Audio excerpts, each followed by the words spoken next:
सोलापूर शहरात 1 महिन्याच्या विश्रांतीनंतर मुसळधार पावसाची हजेरी. अचानक आलेल्या पावसामुळे नागरिकांची तारांबळ. पालघर जिल्ह्यातल्या जव्हारमधला दाभोसा आणि हिरडपाडा धबधब्यावर पर्यटकांची गर्दी. हा धबधबा अतिदुर्गम भागात असल्यानं निसर्ग सौंदर्याचा आनंद घेण्यासाठी मुंबईसह नाशिक, गुजरातमधले पर्यटक पोहोचले. रत्नागिरीतला मार्लेश्वर धबधबा प्रवाहित. धबधबा बघण्यासाठी पर्यटकांची गर्दी. लिंगाणा डोंगर इथून नजारा पाहण्यासाठी पर्यटकांची मोठी गर्दी.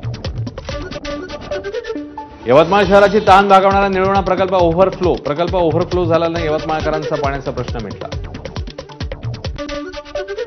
नांदेडच्या माहूर तालुक्यातील वझरा गावातला धबधबा प्रवाहित. तीर्थक्षेत्र माहूरला येणाऱ्या भाविकांनी रेणुका मातेच्या दर्शनासोबतच धबधब्याच्या पर्यटनाचा आनंद घेता येतो. पावसाने काल दुपारपासून उसंत घेतल्यानं भंडाऱ्यातील गोसेखुर्द धरणात 3 लाख क्युसेक विसर्ग कमी. 2,26,034 क्युसेक वेगाने पाण्याचा विसर्ग. सोलापूरच्या उजनी धरणातून 16,600 क्युसेकने पाण्याचा विसर्ग वाढवला. नदीकाठच्या गावांना सतर्कतेचा इशारा. उजनी धरणाची पाणी पातळी 92% पुढे.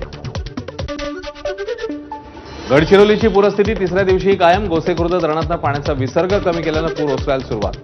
गडचिरोली ते नागपूर, चामोर्शी आणि आष्टी आलापल्ली या 3 राष्ट्रीय महामार्गांसह 16 मार्ग अद्यापही बंद. बीड जिल्ह्यामध्ये मागील 2 दिवसांपासून पावसाची संततधार. बीड शहराला पाणी पुरवठा करणारं बिंदुसरा धरण पूर्ण क्षमतेने भरलं. पावसाने खरीपाच्या पिकांना जीवदान. नागपूरच्या पिवळी नदीला पूर आलेला. या पुरात एक झोपडपट्टीतील 2 लहान मुलांसहित 4 सदस्यांचं कुटुंब पाण्याखाली अडकलेलं. या कुटुंबाचे स्थानिकांच्या मदतीने प्राण वाचवण्यात आले. घटनेचा रेस्क्यू व्हिडिओ समोर.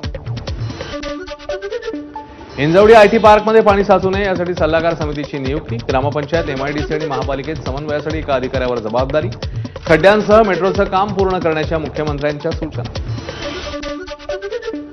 नाशिकमध्ये महापालिका शाळांची दुरवस्था. मालेगावातल्या शाळांमध्ये भिंतींना तडे. स्लॅब कोसळलेल्या. अनेक ठिकाणी शाळेच्या मैदानावर पाणी साचलेलं. विद्यार्थ्यांना जीव धोक्यात घालून घ्यावं लागतंय शिक्षण.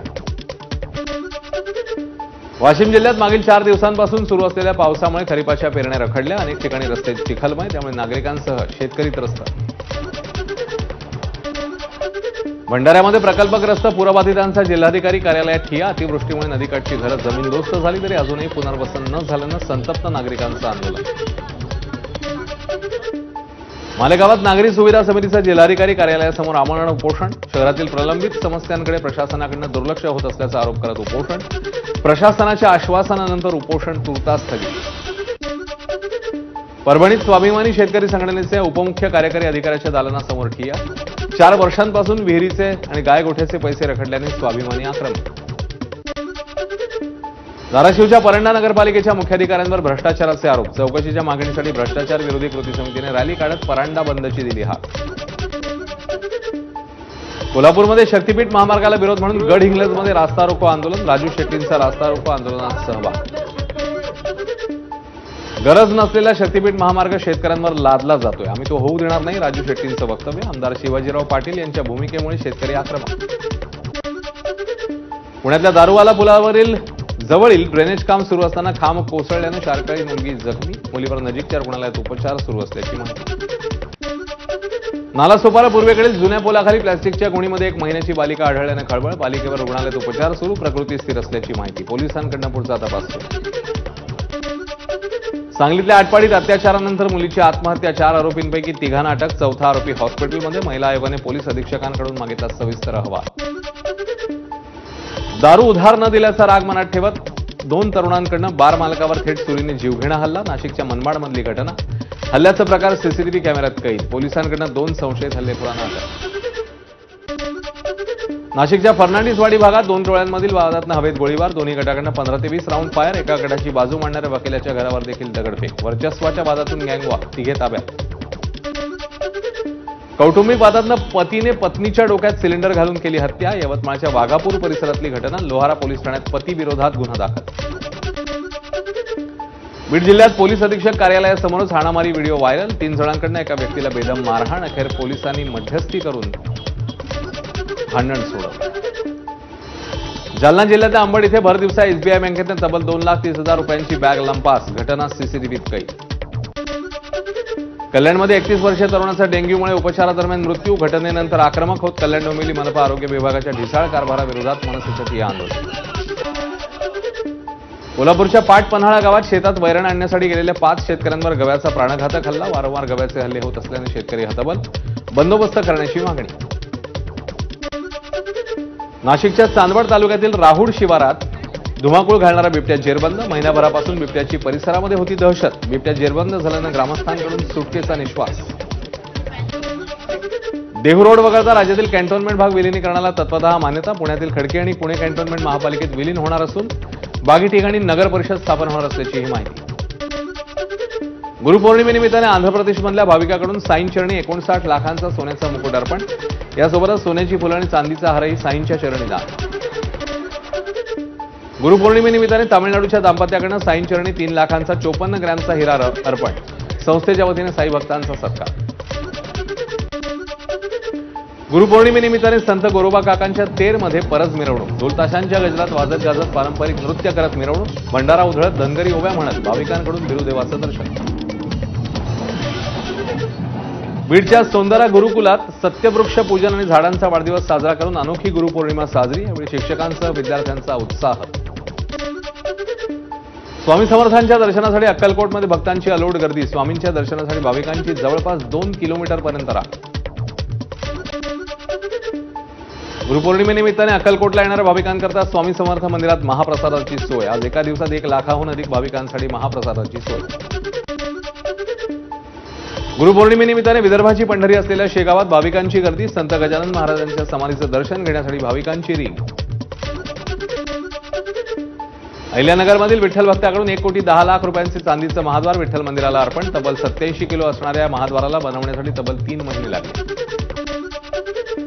पुण्यात भारतातील एकमेव त्रिशुंड मयुरेश्वर गणपतीचं मंदिर. या मंदिराच्या तळघरात तळपदगिरी गोसावी मंदिर आहे, जे फक्त गुरुपौर्णिमेच्या दिवशी सुरू असतं. त्यामुळे मंदिरात भाविकांची मोठी गर्दी. गुरुपौर्णिमेनिमित्ताने पुण्यातील दत्त मंदिरात सकाळपासूनच दर्शनासाठी गर्दी. दत्तगुरूंना 52 किलो सोनं परिधान. गाभाऱ्यालाही फुलांची सजावट. कोल्हापूरच्या नृसिंहवाडीच्या दत्त मंदिरात गुरुपौर्णिमेनिमित्ताने भाविकांची गर्दी. गणेशोत्सव हा महाराष्ट्राचा उत्सव म्हणून जाहीर. सांस्कृतिक मंत्री आशिष शेलारांची घोषणा. गणेशोत्सव हा राज्याचा गौरव आणि अभिमान असल्याची शेलार यांची प्रतिक्रिया. डीजे लावणाऱ्या गणपती मंडळांना देणगी देणार नाही. पुण्यातले उद्योजक पुनीत बालन यांच्याकडनं मोठा निर्णय. त्यांच्या निर्णयाचं सर्व स्तरातून स्वागत. यंदा डीजे मुक्त गणेशोत्सव होणार असल्याची ही चर्चा. आगामी कुंभमेळ्याच्या पार्श्वभूमीवर नाशिकच्या पंचवटी परिसरात रामकालपथ तयार केला जाणार. रामायणकालीन घटनांचं शिल्प, कमानी उभारल्या जाणार. यासाठी 146 कोटींचा निधी खर्च केला जाणार. त्यापैकी 100 कोटीच्या निधीला केंद्राची मान्यता. पुण्यामध्ये यंदा वादन पथकांना मोकळी उद्यानं आणि क्रीडांगणावर सराव करण्यास परवानगी द्यायला महापालिकेचा नकार. खेळाडूंना होणारा त्रास लक्षात घेता महापालिका प्रशासनाचा निर्णय. विधिमंडळाचं अधिवेशन 18 जुलैपर्यंत चालणार. तारखेत कोणताही बदल होणार नाही. कामकाज सल्लागार समितीच्या बैठकीत निर्णय. आकाशवाणी आमदार निवासातल्या कॅन्टीनचा परवाना रद्द. निकृष्ट जेवण दिल्याप्रकरणी अजंता केटरर्सचा परवाना रद्द. आमदार गायकवाडांकडून मारहाण प्रकरणानंतर कारवाई. द्राक्ष बागायतदारांच्या नुकसान भरपाईवरून विरोधकांनी कृषी मंत्र्यांना घेरलं. माणिकराव कोकाटे इन्शुरन्स कंपनीला पाठीशी घालतायत का? रोहित पाटलांचा सवाल. तर शेतकऱ्यांचा अर्ज आल्यावर पंचनामा करून मदत दिली जाईल. कोकाटेंचं प्रत्युत्तर. परभणी जिल्ह्यातल्या शेतकऱ्यांना थकीत 18 कोटींची पीक विमा रक्कम येत्या 15 दिवसात दिली जाणार. आमदार राजेश विटेकरांच्या लक्षवेधीवर कृषी मंत्र्यांचं आश्वासन. भंडाऱ्यामध्ये अतिवृष्टीमुळे झालेल्या नुकसानग्रस्त भागांचे तातडीने पंचनामे करण्याचे जिल्हाधिकाऱ्यांचे आदेश. सर्व अधिकारी कर्मचाऱ्यांनी मुख्यालयात राहावं. परवानगीशिवाय बाहेर गेल्यास आपत्ती व्यवस्थापन कायद्याखाली कारवाईचा इशारा.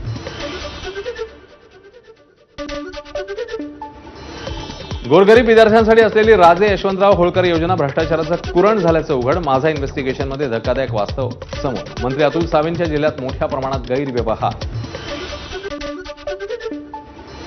छत्रपती संभाजीनगरमधल्या इंग्रजी शाळांमधल्या गैरप्रकाराची ओबीसी मंत्री अतुल सावेंकडनं गंभीर दखल. सुविधा न देणाऱ्या शाळांची मान्यता रद्द करणार. तपासणी करणाऱ्यांनी दिशाभूल करणाऱ्यांवरही कारवाईचा इशारा. छत्रपती संभाजीनगरमध्ये शाळांना योजनेसाठी मंजुरी देणाऱ्या फायलीत धक्कादायक वास्तव. मंजुरीसाठी फायलीत लावलेले फोटो बनावट असल्याचं उघड. कागदावर सर्व सुविधा असल्याचं दाखवत परवानगी मिळवल्याचंही समोर. योजनांच्या नावाखाली सरकार भ्रष्टाचार करतंय. सरकारच्या अनेक योजनांमध्ये भ्रष्टाचार. आमदार रोहित पवारांचा आरोप. काही ठिकाणी बनावट बिलं काढून भ्रष्टाचार झाल्याचा रोहित पवारांचा दावा. राज ठाकरे 18 जुलैला मीरा रोडला जाण्याची शक्यता. मीरा रोडमध्ये झालेल्या मोर्चाला पोलिसांनी परवानगी नाकारलेली आणि मनसैनिकांची धरपकडही झाली होती. त्यानंतर आता राज ठाकरे मीरा रोडला जाणार असल्याची माहिती. मुंबई आणि महाराष्ट्राविरोधात बोलणाऱ्या निशिकांत दुबेंचा खारमध्ये कोट्यवधींचा फ्लॅट. महाराष्ट्राकडे कोणतेही उद्योग नाही म्हणणारे दुबे स्वतःच मुंबईतल्या बड्या कॉर्पोरेट कंपनीत डायरेक्टर पदावर असल्याची माहिती. मुंबईतल्या विलेपार्ल्यातल्या जैन मंदिरावरची पाडकामांची कारवाई योग्यच. उच्च न्यायालयानेही लावली मोहर. पाडकामानंतरचे ढिगारे उचलण्याचा खर्चही ट्रस्टकडून घेण्याचे निर्देश. जालन्यामध्ये धनगर विद्यार्थ्यांना यशवंतराव होळकर योजनेचा फटका. आरपी इंग्लिश शाळेच्या वसतिगृहात फलक लावण्यापुरतीच मर्यादित सुविधा. मूलभूत सुविधा शून्य. निधीअभावी पूर्ण सुविधा देणं अशक्य. शाळेच्या संस्थाचालकांची माहिती. धाराशिवच्या परंडा येथे 4 वर्षापासून गणित आणि विज्ञानाचे शिक्षक नसल्याने जिल्हा परिषद प्राथमिक शाळा बंद. संतप्त पालकांनी शाळेला ठोकलं टाळं. शिक्षक नियुक्त होईपर्यंत शाळेला टाळं राहणार. उपस्थित ग्रामस्थांची आग्रही मागणी. बीडच्या पाटोदा जिल्हा परिषदेच्या शाळेची भिंत कोसळल्यावर गटविकास अधिकाऱ्यांना जाग. माझाने बातमी दाखवल्यावर शिक्षण विभागाने लक्ष देणार असल्याचं दिलं आश्वासन. मात्र आजही जिल्हा परिषद शाळेची परिस्थिती जैसे थे. मुख्याध्यापकाला मारहाण. लातूरच्या अहमदपूरमधल्या महात्मा गांधी विद्यालयातला धक्कादायक प्रकार. बहिणीचा दाखला काढण्यासाठी आलेल्या भावाकडनं मारहाण. शाळा सोडल्याचा दाखला देण्यावरनं झाला होता वाद. अहिल्यानगरमधील ग्रामविकास मंत्रालयाच्या नावे बनावट शासन आदेश काढल्याप्रकरणी गुन्हा दाखल. 5,95,00,000च्या 33 विकास कामांसाठी बनावट अंदाजपत्रक, निविदा आणि आदेश वापरून कामं सुरू. कोतवाली पोलीस ठाण्यात गुन्हा दाखल. नंदुरबारमध्ये 15 वर्ष उलटली तरी पुलाचं काम पूर्ण होईना. जीव धोक्यात घालून आदिवासी बांधवांना काढावी लागते नदीतूनच वाट. प्रशासनाच्या कामावर प्रश्नचिन्ह. मुंबईतल्या आझाद मैदानावर उद्या ख्रिस्ती समाजाचा आक्रोश मोर्चा. आमदार गोपीचंद पडळकरांनी ख्रिस्ती धर्मगुरूंबाबत आक्षेपार्ह वक्तव्य केलेली. याच्या निषेधार्थ ख्रिस्ती समाज उद्या आंदोलन करणार. कर्नाक उर्फ सिंदूर पुलाचं मुख्यमंत्री फडणवीसांच्या हस्ते लोकार्पण संपन्न. दक्षिण मुंबईतल्या पूर्व आणि पश्चिम विभागाला जोडणारा सिंदूर पूल खुला झाल्यानं नागरिकांना दिलासा.